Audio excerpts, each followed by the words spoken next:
ಆಕಾಶದಲ್ಲಿ ನೀವು ಶುಕ್ರ, ಗುರು, ಮಂಗಳ ಮತ್ತು ಶನಿ ಗ್ರಹಗಳನ್ನು ನೋಡಿರಬಹುದು. ಆದರೆ ನೀವು ಬುಧ ಗ್ರಹವನ್ನು ಯಾವತ್ತಾದರೂ ಆಕಾಶದಲ್ಲಿ ನೋಡಿದ್ದೀರಾ?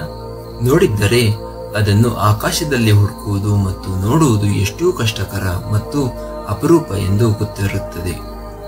ನೋಡಿಲ್ಲದಿದ್ದರೆ ತಲೆ ಕೆಡಿಸಿಕೊಳ್ಳಬೇಕಿಲ್ಲ. ನಿಮಗೆ ಬುಧ ಗ್ರಹವನ್ನು ರಾತ್ರಿ ಆಕಾಶದಲ್ಲಿ ಎಲ್ಲಿ, ಯಾವಾಗ ಮತ್ತು ಹೇಗೆ ನೋಡಬಹುದು ಎಂಬುದನ್ನು ತಿಳಿಸಿಕೊಡುವ ಒಂದು ಸಣ್ಣ ಪ್ರಯತ್ನ ಈ ವಿಡಿಯೋದಲ್ಲಿದೆ.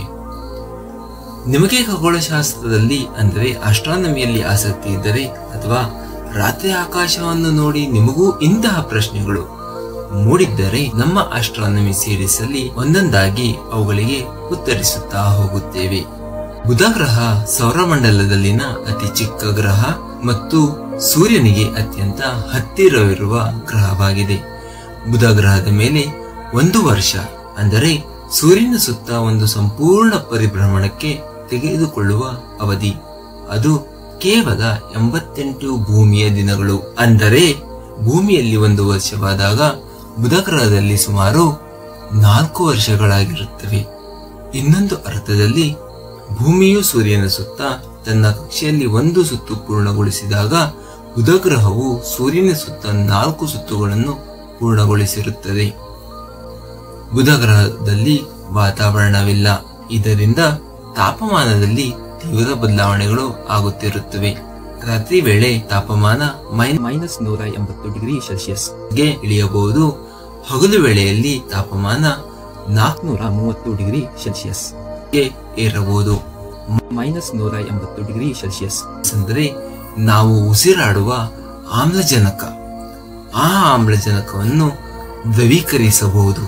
ಅಂದರೆ ದ್ರವ ಆಮ್ಲಜನಕವನ್ನು ನೋಡುವ ತಾಪಮಾನ -180 ಡಿಗ್ರಿ ಸೆಲ್ಸಿಯಸ್, 430 ಡಿಗ್ರಿ ಸೆಲ್ಸಿಯಸ್ ಅಂದರೆ ಜಿಂಕ್ ಮೆಟಲ್ ಅನ್ನು ಕರಗಿಸುವ ಅಷ್ಟು ತಾಪಮಾನ. ಒಟ್ಟಾರೆ ಬುಧ ಗ್ರಹದಲ್ಲಿ ಆಗುವ ತಾಪಮಾನದ ಬದಲಾವಣೆ 600 ಡಿಗ್ರಿ ಸೆಲ್ಸಿಯಸ್. ಬುಧ ಗ್ರಹವನ್ನು ಎಲ್ಲಿ, ಯಾವಾಗ ಮತ್ತು ಹೇಗೆ ನೋಡಬಹುದು? ಬುಧ ಗ್ರಹವು ಸೂರ್ಯನಿಗೆ ಹತ್ತಿರ ಇರುವ ಕಾರಣ ಅದು ಬೆಳಗ್ಗೆ ಸೂರ್ಯೋದಯದ ಮುಂಚೆ ಅಥವಾ ಸಂಜೆ ಸೂರ್ಯಾಸ್ತದ ನಂತರ ಸ್ವಲ್ಪ ಕಾಲ ಮಾತ್ರ ಆಕಾಶದಲ್ಲಿ ಕಾಣಿಸುತ್ತದೆ. ಅದನ್ನು ನೋಡಲು ಅತ್ಯುತ್ತಮ ಸಮಯವೆಂದರೆ ಅದು ಸೂರ್ಯನಿಂದ ದೂರದಲ್ಲಿರುವಾಗ ಮತ್ತು ಆಕಾಶದಲ್ಲಿ ಎತ್ತರದಲ್ಲಿರುವಾಗ. ಈ ಸಂದರ್ಭ ವರ್ಷದಲ್ಲಿ 6 ರಿಂದ 7 ಬಾರಿ ಸಂಭವಿಸುತ್ತದೆ.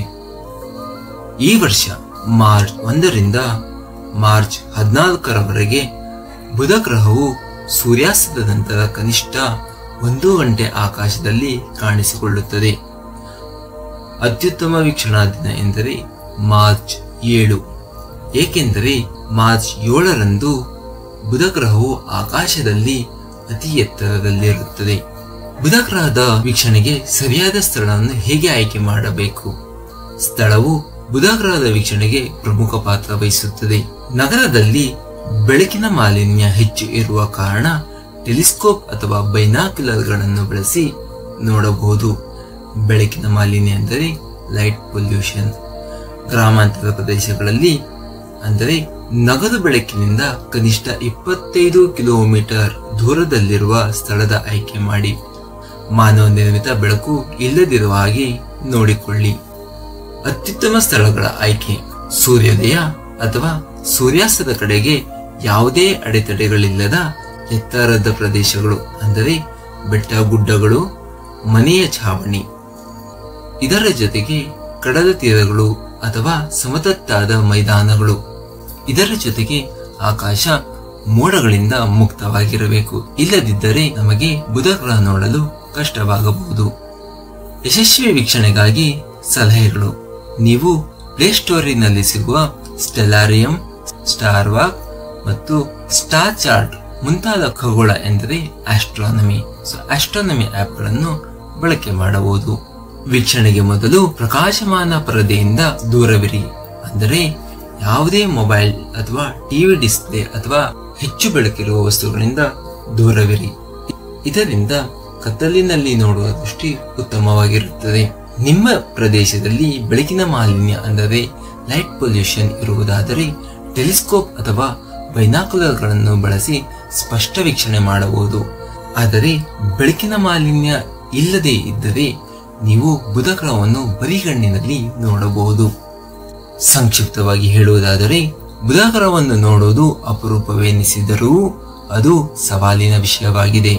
ಸರಿಯಾದ ಸಮಯ, ಸ್ಥಳ ಮತ್ತು ತಯಾರಿ ಇದ್ದರೆ ನೀವು ಈ ಆಕರ್ಷಕ ಗ್ರಹವನ್ನು ನಿಮ್ಮ ಕಣ್ಣಿಂದಲೇ ನೋಡಿ ಸಂತೃಪ್ತರಾಗಬಹುದು. ನಿಮ್ಮ ಅಭಿಪ್ರಾಯ ಅಥವಾ ಪ್ರಶ್ನೆಗಳನ್ನು ಕಾಮೆಂಟ್ ಬಾಕ್ಸ್ ಮೂಲಕ ಹಂಚಿಕೊಳ್ಳಿ. ಧನ್ಯವಾದಗಳು.